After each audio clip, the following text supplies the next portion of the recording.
What if you could turn an hour-long lecture into study notes, flashcards, quizzes, and summaries in less than a minute? That's exactly what Mindgrasp AI promises to do, and in this video we're going to see if this AI study assistant is actually worth using in 2026 or if it's just another overhyped productivity tool. Mindgrasp AI is basically an all-in-one study platform that uses artificial intelligence to help students learn faster and save time. You can upload PDFs, research papers, PowerPoint files, lecture recordings, YouTube videos, articles, and even audio files, and the AI automatically creates summaries, notes, flashcards, quizzes, and answers questions about the content. The idea is simple. Instead of spending hours rereading material, you let the AI organize everything for you into a study system that's easier to review. One of the best features is definitely the automatic summarizer because it can take long lectures or complicated documents and break them into shorter key points that are much easier to understand.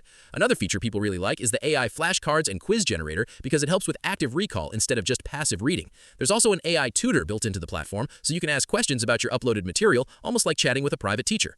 Mindgrasp also works with different types of content, including YouTube videos and recorded lectures, which is something a lot of students find useful during exams. According to many users online, the biggest advantage is how much time the platform saves, especially for college students dealing with multiple classes at once. A lot of Reddit users say it helped them organize notes faster and study more efficiently during finals week. Some people also mention that the interface is simple and beginner-friendly, so you don't really need technical skills to use it. But to keep this review honest, there are definitely some negatives too. The biggest complaints online are not actually about the AI itself, but about the subscription system. Many users on Trustpilot and Reddit reported issues with free trials, cancellation problems, and unexpected charges after forgetting to cancel. So if you decide to test the platform, make sure you carefully check the billing settings before starting the free trial.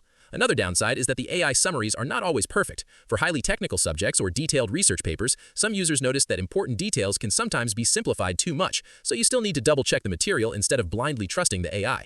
Overall, though, Mindgrasp AI does seem genuinely useful for students who want to study faster and stay organized. It's probably best for people who deal with large amounts of reading, recorded lectures, or online courses and want a quicker way to review everything. I wouldn't rely on it as a replacement for actual learning, but as a study assistant, it can definitely save a lot of time. If you've tried Mindgrasp AI before, let me know your experience in the comments. And if you enjoyed this review, make sure to like the video and subscribe for more AI tool reviews and tutorials.